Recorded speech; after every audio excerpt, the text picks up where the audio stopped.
She was promised in marriage to a prince who lived far away. When the time came for her to be married and leave for his distant kingdom, the old queen packed up many expensive gifts for her daughter. Vessels and utensils of gold and silver, jewelry, cups, and other treasures fit for a royal dowry. For she loved her daughter deeply. She also assigned a chambermaid to travel with the princess and deliver her safely into the prince's hands. Each of them received a horse for the journey. The princess's horse was named Falada, and he could speak. When the moment of departure came, the old queen went into her chamber, pricked her finger with a knife until it bled, then handed the cloth to her daughter, saying, "Take good care of these, for they will be of service to you on your way." With tears, they said goodbye to each other. The princess tucked the cloth into her bosom, mounted her horse, and began her journey to her bridegroom.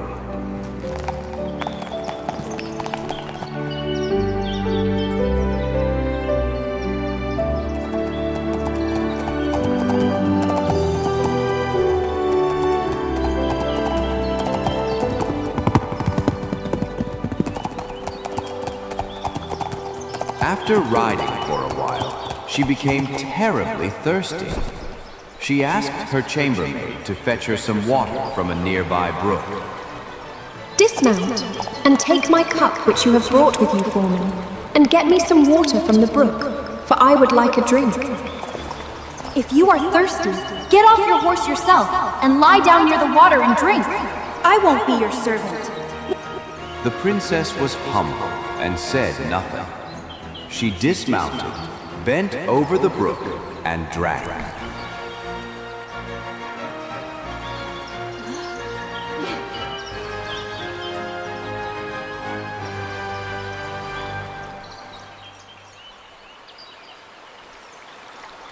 Oh, Lord.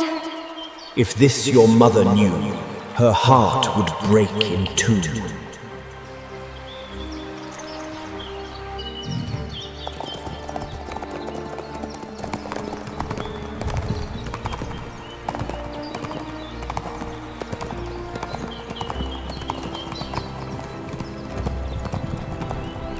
Later, when the day grew hotter and she became thirsty again, they came to another stream. Once more, she asked her chambermaid to bring her some water. Dismount, and take my cup which you have brought with you for me, and get me some water from the stream, for I would like a drink. If you want a drink, get it yourself. I won't be your servant. The princess got down to drink, leaning over the stream. And as she did, the cloth with the 3 drops of blood slipped from her bosom and floated away without her noticing. The chambermaid saw what happened and rejoiced, for now the princess had lost her mother's protection and had become powerless.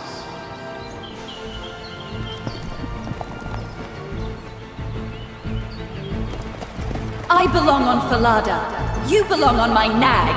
With harsh words, the chambermaid ordered the princess to take off her royal clothes and put on her maid's shabby garments. Take off your royal gown and give it to me now.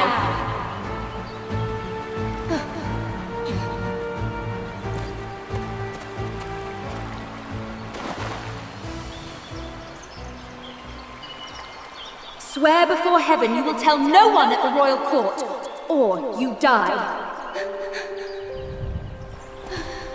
I swear, I will tell no one. Falada saw everything and remembered it well. Then the false bride, the chambermaid, mounted Falada, while the true princess had to ride the maid's poor horse. They continued their journey until they finally reached the royal palace. There was great celebration upon their arrival. The prince hurried to meet them, lifted the false bride from her horse, and took her upstairs, thinking she was his promised bride. The true princess was left standing below in the courtyard. The old king looked out of his window, saw the girl waiting there, and noticed how fine and beautiful she was. Curious, he went to the bride's chamber and asked who the girl was. Forgive my curiosity, princess, but who is the fair maiden that you rode in with? I picked her up on my way for a companion. Give the girl some work to do, so she won't stand idly by. I have a little boy who tends the geese. She can help him. The false bride feared that Falada might reveal her secret, so she demanded that the talking horse be killed. Dearest husband, I beg you to do me a favor. I will do so gladly. Then send for the knacker, and have the head of the horse which I rod here cut off, for it angered me on the way. Most certainly. And so it happened that Falada had to die. The true princess heard about this, and secretly promised the knacker a piece of gold if he would do her a small favor. There was a large, dark gateway in town, through which she had to pass every morning and evening while driving the geese. She asked the knacker's helper to nail Falada's head beneath the gateway so she could see him each day. The man agreed, cut off Falada's head, and nailed it firmly beneath the archway. The next morning, when she and Conrad, the goose boy, drove the flock beneath the gate, she said sadly, Alas, Falada, hanging there. Alas, young queen passing by, if this your mother knew, her heart would break in two. Then they went out to the meadow with their geese. When they sat down, the princess unbound her golden hair. Conrad was amazed by how it shone and wanted to pluck a few strands. Blow, wind, blow. Take Conrad's hat and make him chase it until I have braided my hair and tied it up again. Suddenly, a strong wind blew, snatching his hat away so that he had to chase it.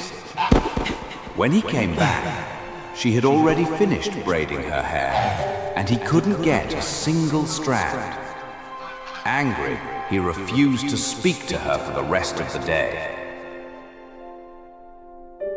That evening, they returned home. The next morning, they again passed beneath the dark gateway. Alas, Falada, hanging there. Alas, young queen, passing by, if this your mother knew, her heart would break in two. In the meadow, she sat down once more and began to comb her hair. Conrad tried again to grab some. Blow, wind, blow. Take Conrad's hat and make him chase it until I have braided my hair and tied it up again. The wind immediately blew off his hat, and Conrad had to run after it. By the time he returned, she had finished.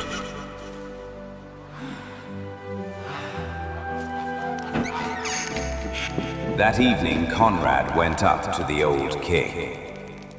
I won't tend geese with that girl any longer. Tell me, boy, what does she do to anger you so? He narrated everything that had happened, including Falada's talking head.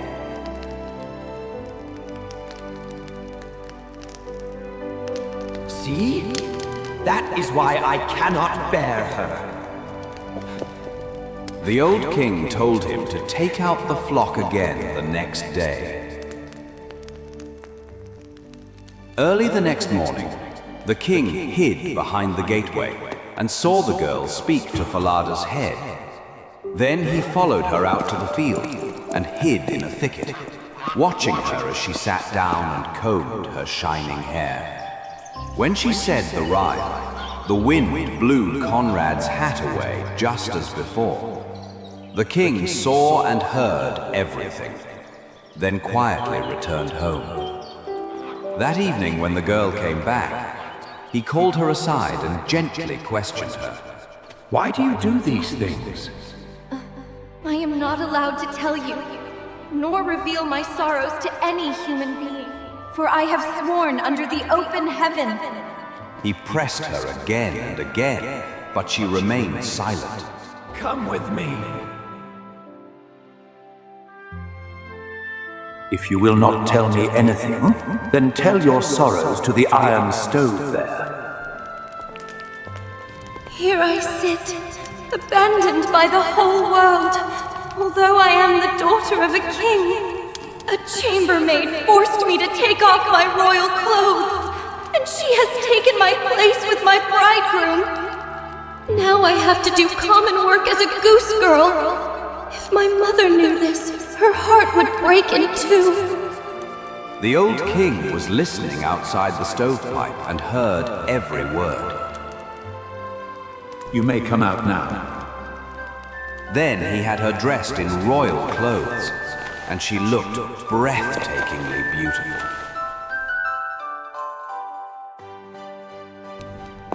The king summoned his son and revealed the truth. My son, the bride you thought was yours is but a false chambermaid. Behold, here stands your true bride, the one who has been tending geese. At last, my true bride.